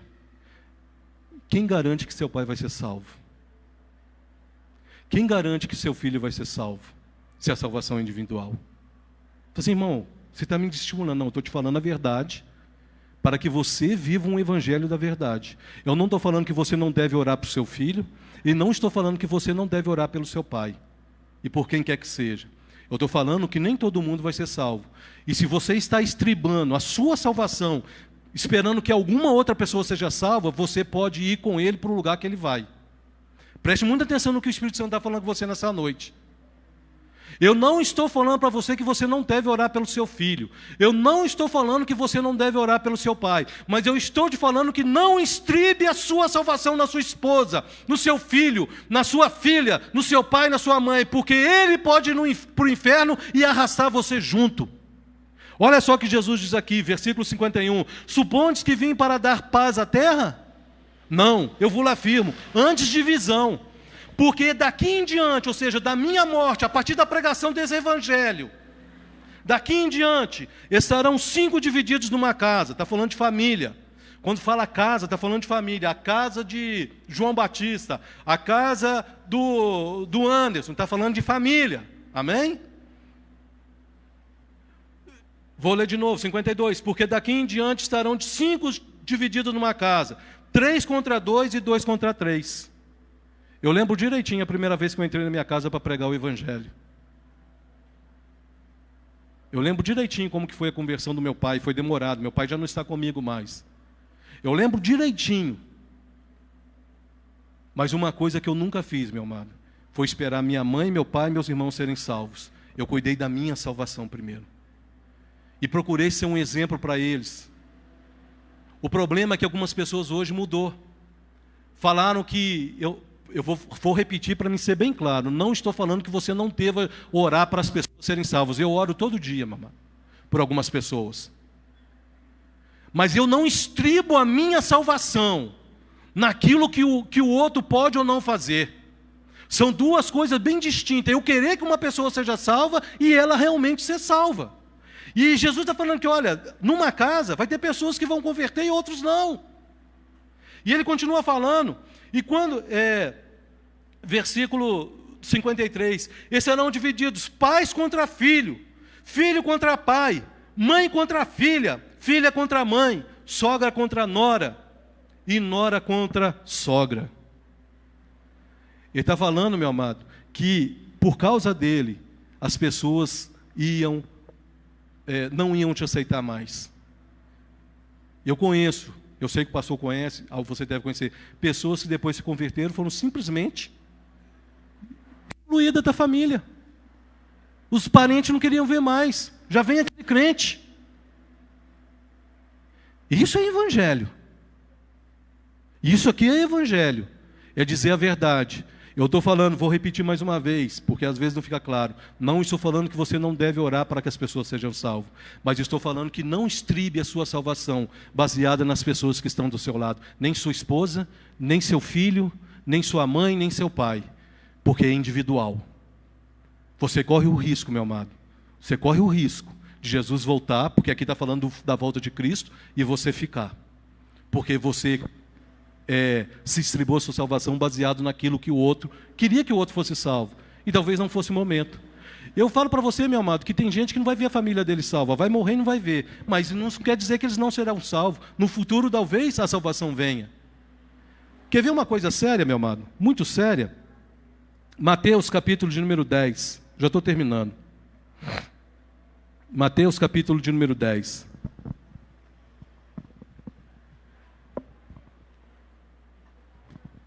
Versículo 34 ao 39. O mesmo texto, Jesus ainda vai acrescentar algo a mais. É o mesmo texto, a mesma coisa que Jesus falou, só que agora Mateus que subscreveu, relatou. Mateus 10, 34. Não penseis que vim trazer paz à terra. Não vim trazer paz, mas espada, ou seja, aquilo que corta, aquilo que divide. Lá ele fala da cruz, amém? Pois vim causar divisão entre o homem e seu pai, entre a filha e sua mãe, entre a nora e a sua sogra. Assim os inimigos do homem serão os da sua própria casa. Versículo 37. Quem ama seu pai ou sua mãe, outro dia o pastor falou sobre isso aqui, mais do que a mim, não é digno de mim. Quem ama seu filho ou sua filha mais do que a mim, não é digno de mim. E quem não toma sua cruz e vem após mim, não é digno de mim. Quem acha sua vida, perdê-la-á. Quem todavia perde a vida por minha causa, achá-la-á. Ele está falando de divisão, meu amado. Está falando que nem todo mundo será salvo. Está falando que mesmo dentro de uma casa, nem todo mundo será salvo. Está falando que por causa de você seguir o Evangelho, você vai ser perseguido, começando às vezes dentro da sua casa. Está falando, meu amado, que você não se negar a você mesmo. Ou seja, se você quiser levar uma vida tranquila nessa terra, olha, beleza, você vai conseguir. Mas a vida aqui não é fácil para quem quer ser sério. Então tome a sua cruz, não tenha medo do martírio e do sofrimento e se prepare para seguir em frente, porque a recompensa é depois, meu amado, é na eternidade. Não é aqui, porque por isso que ele fala assim, aquele que quer achar a vida aqui, agora, aquele que quer achar a vida aqui neste mundo, pode até achar alguma coisa, mas vai perder a vida eterna, onde é a verdadeira vida. Para terminar, meu amado, 2 Pedro, capítulo de número 3. Eu falei, meu amado, que lá fala de estar preparado, vigilante. Lá fala de ser fiel e vigilante, atento. E eu falei uma coisa muito importante, que muitos, lá fala do mordomo, fala assim que o mordomo, vendo que o Senhor demorava a voltar, passou a espancar os seus conservos, e a comer, e a beber, e a embriagar-se. Não é isso que está escrito lá? Só que muita gente não entende, meu amado, que a demora de Cristo voltar é que Jesus quer que as pessoas se arrependam e sejam salvas. O homem, a mulher, nós, a humanidade, não foi feito para a condenação eterna no inferno. Foi feito para a salvação. E Deus propiciou para a nossa salvação em Cristo Jesus. E Pedro fala por que demora. Pedro, capítulo de número 3, a partir do versículo 8. Eu vou ler a partir do 7, para terminar, amém? Nós vamos terminar, nós vamos orar. 2 Pedro, capítulo 3, versículo 8. Há todavia uma coisa, amados. Versículo 7. Ora, os céus que agora existem e a terra, pela mesma palavra, têm sido entesouradas para o fogo. Olha o fogo aí de novo, ou seja, justiça e juízo, estando reservada para o dia do juízo e destruição dos homens ímpios. Há todavia uma coisa, amados, que não deveis esquecer, que para o Senhor um dia é como 1000 anos, e 1000 anos como um dia. Não retarda o Senhor a sua promessa, como alguns julgam demorada. Pelo contrário, Ele é longânimo, ou seja, Ele demora a irar-se para julgar e punir. Longânimo, para convosco, não querendo que nenhum pereça, senão que todos cheguem ao arrependimento. O que Deus quer? Que todos sejam salvos, mas tem um processo, tem uma forma disso ser feito. Virá, entretanto, como ladrão o dia do Senhor. Lembra que Jesus usou a figura do ladrão lá? No qual os céus passarão com estrepitoso estrondo, e os elementos se desfarão abrasados. Também a terra e as obras que nela existem serão atingidas.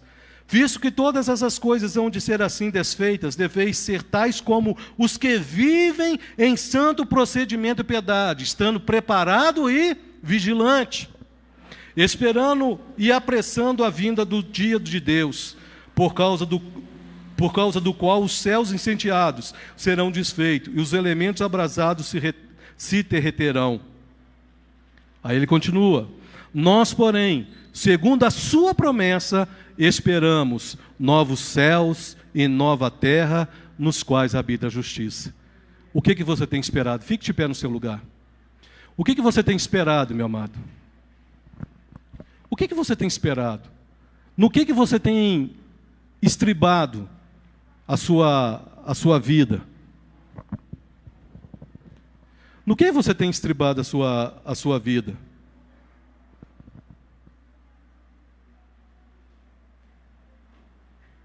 Aleluia. Glória a Deus. Senhor. Senhor. Nos ensine a temer a Tua palavra, Pai. Não deixe a Tua igreja perder a reverência para as Tuas verdades. Que o Teu Espírito Santo realmente nos convença do pecado, da justiça e do juízo.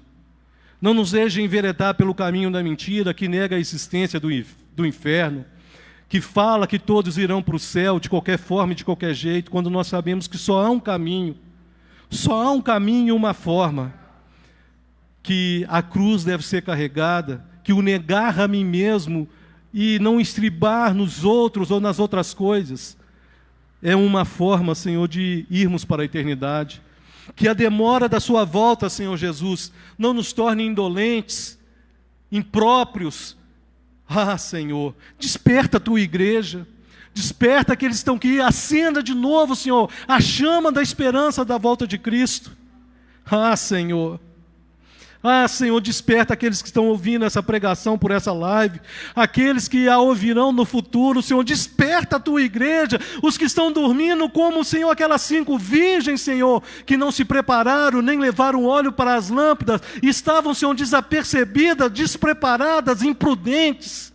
Que nós sejamos servos fiéis, Senhor, mordomos fiéis, achados, Senhor, fidedignos de assentar com o Senhor na Tua mesa, e gozar, Senhor, da vida eterna com o Senhor. Desperta a Tua igreja, Senhor. Olha para aquelas lideranças que se tornaram indolentes, Pai, que já não se preocupam mais com o papel dela em apontar para o Senhor, apontar a salvação em Cristo, e por isso, Senhor, estão se embriagando, estão, Senhor, vivendo de um evangelho fácil para atrair as pessoas, um evangelho até mentiroso.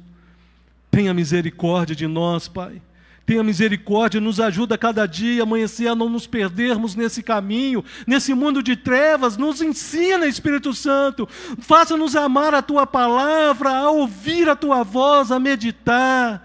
E que não seja apenas alguns segundos de um evangelho falado numa rede social, mas a profundidade de estar com o Senhor no oculto, no escondido do nosso quarto, meditando na Tua palavra e ouvindo a Tua voz. Ah, Espírito Santo, nos faça voltar aos princípios, ao Evangelho, onde a base é Cristo, onde as doutrinas são as dos apóstolos. Nos faça voltar, Senhor, aleluia. Que a Tua igreja se desperte, aleluia. Quem que é Priscila? Aleluia. Pastor, ela quer aceitar Jesus. Pode vir aqui, irmã. Eu vou passar para o pastor fazer essa parte. Aleluia.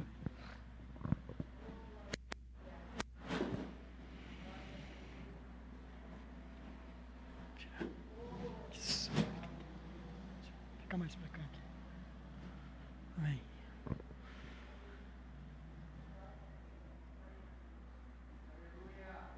Irmãos,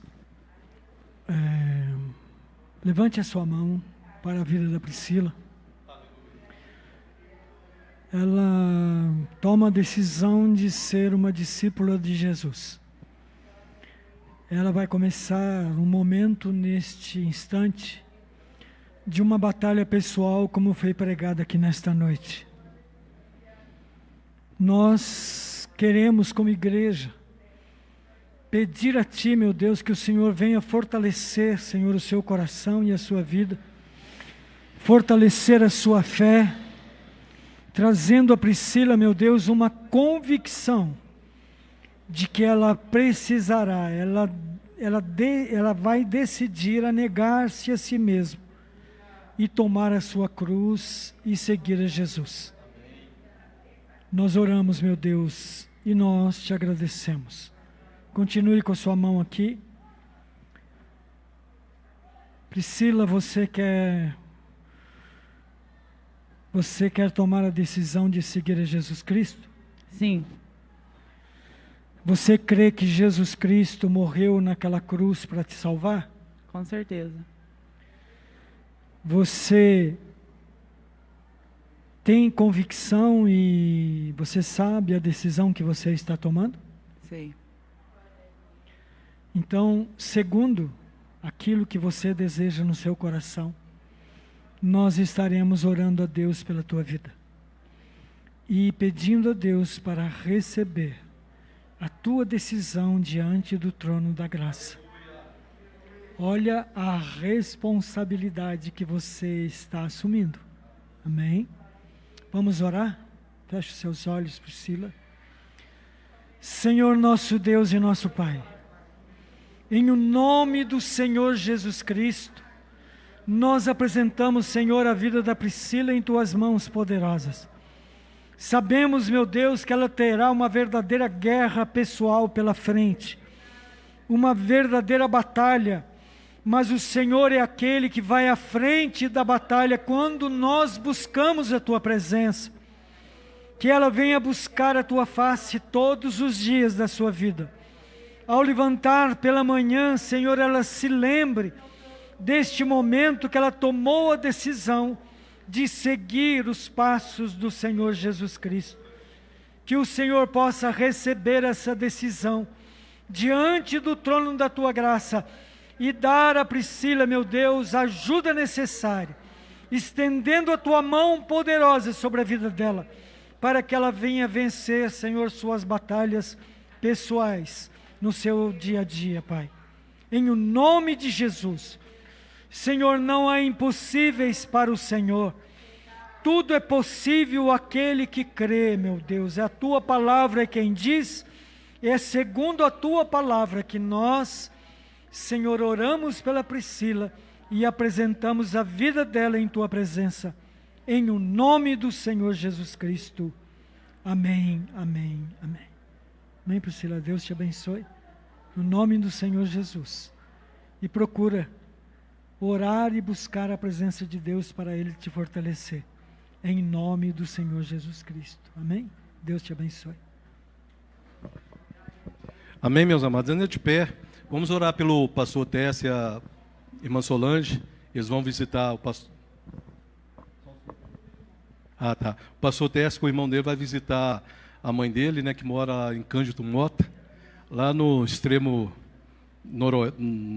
noroeste, né, de Paraná, lá, né, na divisa com São Paulo ali, né? É isso mesmo, né? Vamos orar pela viagem dele. A minha mãe, né, pede para agradecer. Não sei se os irmãos sabem, a Marli, que fala aqui todo dia, é minha mãe, viu? Não sei se ela está assistindo, ela deve estar assistindo. Ela agradece pelas orações por minha prima, minha amada. Ela tirou o estômago por causa de um câncer. Cirurgia foi marcado 2 vezes, os irmãos que acompanharam no grupo, né? Viu que marcaram um dia, aí deu problema com sangue, não acharam sangue para ela. Marcou para outra semana, aí teve Covid no CTI, não pôde fazer. Ela internou quinta-feira passada, era para fazer a cirurgia na sexta, mas foi feita no sábado, porque Deus quis que fosse no sábado. E ela está bem, amém? Foi tirado e eu, em nome da minha mãe, agradeço a igreja por ter orado, tá? E depois nós oramos aqui na sequência. Vamos orar pelo pastor Tércio primeiro. Senhor, nós queremos apresentar a Ti a vida do pastor Tércio, Pai, que estará visitando a sua mãe com seu irmão. Que o Senhor guarde a saída e a chegada dele, que seja, Senhor, um momento de alegria, Pai, em estar ali reunido com a família, vendo a mãe, e que o Senhor possa dar momentos, Senhor, de satisfação, Senhor, de comunhão, Pai, entre mãe e filhos, e que o Senhor possa prover tudo aquilo que é necessário para ele. Nós te pedimos desde já, Senhor, guarde a sua saída e a sua chegada. Eu quero te louvar, Senhor, pela vida da Thaís e por essa igreja, Pai, que orou por ela. Eu te louvo, Senhor, que a cirurgia transcorreu muito bem, que o Senhor supriu as necessidades dela, que ela está bem, agora ela precisa se restabelecer. E nós pedimos que todo o cuidado necessário, Pai, através dos médicos, enfermeiros, seja sobre a vida dela e que ela possa ter uma vida perfeita, porque sabemos que outras pessoas fizeram essa cirurgia e vivem bem hoje, Pai. Nós te pedimos, Senhor, também pela vida do Cláudio. Ele sofreu um acidente, Pai, de moto e está na UTI. A família pede oração e nós, com essa família, te pedimos, alcance ali, Pai, o Cláudio. Que o Senhor use os médicos, Senhor, os procedimentos para restaurar, Senhor, a vida, a saúde do Cláudio, Pai. E que ele possa ver a Tua mão agindo a favor dele e glorificar o Teu nome.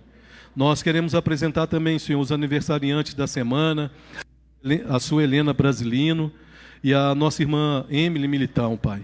Nós apresentamos as Tuas filhas diante de Ti, que farão aniversário no dia 24. Que o Senhor esteja abençoando, Pai. Que o Senhor possa presenteá-las de uma forma especial. Que o Senhor possa olhar para o coração dela e, Senhor, dar um presente àquilo que está no íntimo delas e que elas saibam que foi o Senhor. E nós te pedimos, Senhor, que o Senhor derrame abundantemente, Senhor, do Teu Espírito Santo, da Tua graça, da Tua bondade, e que no novo ano de vida que se inicia, Pai, elas possam continuar seguindo o Senhor, sendo guiado pelo Senhor, que o Senhor esteja à frente delas, aplanando os caminhos, Senhor, conduzindo-a, Senhor, em vitória em Cristo Jesus para a glória do Teu nome. Nós te pedimos, Senhor, pela igreja, pelos trabalhos da igreja, Senhor, o Arte em Movimento, o curso de teologia na segunda-feira que tem sido uma bênção, a reunião de clamor e adoração nas quartas-feiras, onde pessoas têm sido abençoadas, curadas e restauradas, o encontro de jovens no sábado, que o Senhor possa despertar os jovens, Pai, e também, Senhor, pelo trabalho com as crianças, cada professora, a coordenadora, Senhor, que coordena ali o trabalho com as crianças, que essas crianças possam crescer no conhecimento e na graça, Pai, e que as professoras tenham sabedoria para conduzi-las, Senhor, para serem sensíveis à voz do bom pastor, como boas ovelhas, Pai, elas cresçam em conhecimento e graça. Nós apresentamos a cidade de Bela Vista, nós te pedimos que a Tua bênção, Senhor, esteja sobre essa cidade, as autoridades constituídas, Senhor, Pai, todas as autoridades, todos aqueles que exercem influência, autoridade, Senhor, sobre cada parte, Senhor, de administrativas dessa cidade, do prefeito aos vereadores, da polícia, Senhor, à justiça, ao Tribunal de Justiça que atua nessa região, Pai. Senhor, nós te pedimos que o Senhor venha ministrar, Pai, usar essas pessoas para realmente fazer a diferença nessa comunidade de Bela Vista. E, Senhor, da mesma forma te pedimos por Minas Gerais e pelo Brasil. Nós estamos num ano de eleição, Pai. Prepare a Tua igreja para não entrar em confrontos ideológicos, mas sim, Pai, ouvir a Tua voz, e que, movidos pelo Teu Espírito Santo, possam ter sabedoria para escolher as pessoas que no futuro estarão nos governando, administrando essa nação. Que sejam homens tementes a Ti, Senhor, que sejam, se possível, submissos ao Senhor, sensíveis à Tua voz, submissos à Tua vontade, para que a nossa nação seja uma nação administrada totalmente, Senhor, por homens e mulheres que temam a Ti. É o que nós pedimos, Pai, mas seja tudo conforme a Tua vontade para a glória do Teu nome. E dessa forma, Senhor, nós nos despedimos, Pai, que o amor do Pai, a graça bendita de Cristo Jesus, as consolações e a comunhão do Espírito Santo seja com todos nós aqui presentes, nossas famílias e aonde estivermos, hoje para todos sempre. Amém. Amém, amém. Se puder, cumprimente seu irmão e vamos na paz do Senhor. Curso de teologia amanhã, culto de oração na quarta-feira, amém?